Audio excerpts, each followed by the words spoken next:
water.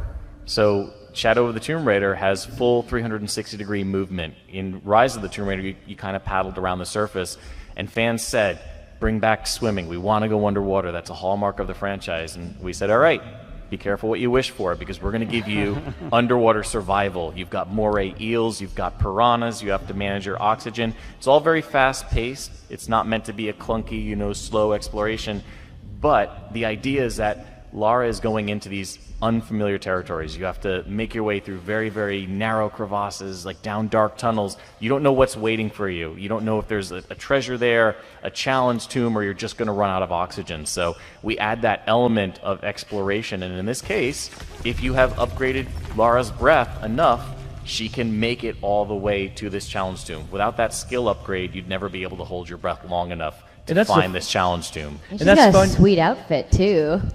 That's funny enough, because for the underwater thing is that because people were not used to do that when they start playing Shadow of the Tomb Raider, so they went underwater and there were signs of challenge tomb, but they were all turning back because they were afraid of missing, some oxygen. So it was a very interesting dynamic, and seeing that was for us was like, yes, we got it. People are afraid. Also, yeah. we can't talk about a shadow without the lighting aspect. And for us, building Shadow of the Tomb Raider, we said, okay, we need to invest in our lighting technology. So we pushed a lot to make sure that we can bring the most immersive environment as possible. So you can see how lighting is something that talks through the screen, and also underwater, there's everything is handcrafted to make sure that we have a very, very immersive environment. Yeah, and Andrew, you mentioned the outfit. That you like that. One of the things that is really actually quite important about this is that it is showing the culture of Paititi accepting Lara. Because at first, much like the jungle, Paititi is pushing back against Lara. They don't recognize her as someone coming to try and help. They recognize her as a threat from the outside world. And eventually, through her actions and through her friendships with people and interacting with them in a meaningful, positive way, they begin to trust her and welcome her into the culture and give her, the garb that sort of allows her to move freely throughout there. And I think that's sort of like an example of how we treat the world in general. Paititi eventually will accept you if you're doing the right things and it recognizes you're trying to help. The jungle, when you first start, is a very dark and foreboding place. And then as you progress and as Lara becomes one with the jungle, as we say, it actually opens up. It becomes lighter because it is a symbol of the world saying, all right, Lara is fitting into it. It is becoming one with the jungle. Of course, that gives you a lot of great combat advantages, but it's also a measure of that respect that the world is kind of giving Lara. And from a narrative standpoint, also, what's important about Paititi is that it's also a pivotal point for her as she's growing into her role. And this is a pivotal point.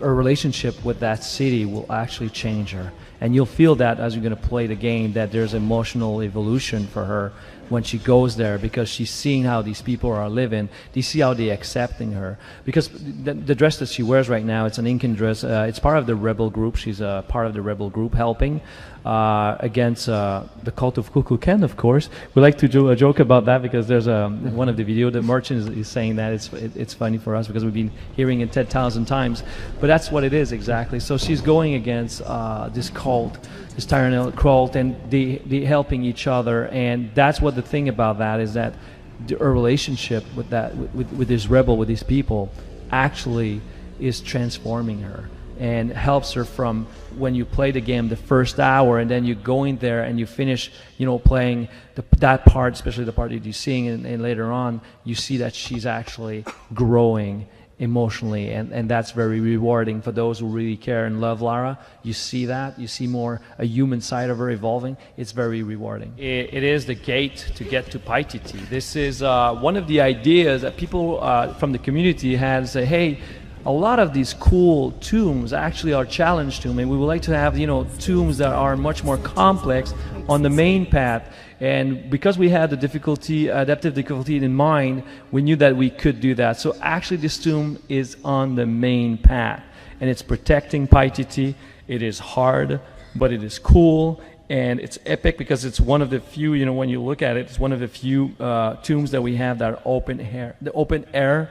And it's the Trial of the Eagle. So there's multiple trial that Lara had to go through, reach PITT. That's why it's not touched by modernity. It's protecting it. There's a trial of the jaguar, trial of the spider, and this is the trial of the eagle. Oh, you guys put spiders in the game? Why? Well, and you know what? I think that one of the things that is most special about this is one of my favorite spots because it combines several pillars that are so important to the franchise. So if you look at what we're showing here, it's, yes, a tomb, but it also heavily focuses on traversal, heavily focuses on puzzle solving, interacting with the environment, as well as there are some traps in here. If you're not careful, some of the elements that you turn on can actually kill you. And I will say, if you don't want a spoiler, anytime you see Lara take out her bow, close your eyes, and then just keep it closed for about a 10 count, and then you can open it back up. We won't think you're scared because there's nothing scary in this tomb, but if you want to solve it by yourself, the bow is going to give you some spoilers if you watch. Yeah, one thing about failing in trial, this is a good example because in the first place, that map was built by a team we're working with, a great team we're working with, and at some point we were trying to get a very good puzzle. We couldn't do it, so how many times we throw that in the garbage, redo it, and at one point we said, okay, let's bring one of the challenge to put it on one of the puzzles and put it right on the path, and it became one benchmark for all of the other puzzle we made for the game. So I can say the first version of the puzzle was pretty lame. To be honest, it was pretty lame. You know, video games is very hard, you know, and you test a lot of things. And like Mario was saying, it was a team that was building one of the benchmark, what would be like a challenge tomb things, and we were like, wow, man, let's get that and put it there, and it felt right at home with the wind and eagle, so it actually felt right at home, and now people actually love that because it's a great gate. I love that you like indirectly insulted the first guy that worked on this. You're like, it's pretty lame. There's one person right now crying watching this stream, so good job, Dan. I think that this is also a great lame example. Stuff all the time. Yeah, I think this is also a great example of if you turned off the white markings. Just imagine trying to navigate this space without knowing what you could interact with. That to me is where all you guys who said, you know, I think it's like turn off white paint is the group that Dan was talking about earlier. Everyone in that group, this is where you're going to say, maybe just here we turn it on. Just for this one tomb, and then I'll turn it back off, I promise. Exactly. No, always leave it on. Just leave it on. Yes, but this is one of my favorite spaces just because it shows Lara doing what Lara does best, being a brilliant archaeologist. And it's, you know, there's no combat in here, so you can just take your time. You can figure out how does the world work. You know, we always try and make sure that we have very physics-based puzzles, making the world interact and react in a very believable manner. To Dan's earlier point, making it feel like, you know, the civilization could actually build this using the technology and the means that they had at their disposal. So this for me is just such a great example of what makes Shadow of the Tomb Raider special, because you've got an open air tomb, you've got all this puzzle solving, you've got the culture clearly, you know, shining through here. So I just love this. Got to find another way up. Whoever did this demo makes it look so easy. It was not this easy when I tried it. Do you know, believe it or not, when we are making these captures, so I will say a little insider info for you guys, because you were kind enough to join the panel, we probably go through about 20 to 25 captures before we will actually put it up on screen, because we will sit there and to do a run through like this where you don't mess up, like, oh, that was so perfect, except Lara's leg just clipped through that rock right there. Sorry. Go back and re-record this 20-minute segment. Oh, no. And then we make somebody else cry. That's how I make people cry. Dan makes them cry by saying, your work was crap. But most of the things I say it's crap, it's because I directed it too. You know, it's like the tomb before this one, I directed it, and it was crap.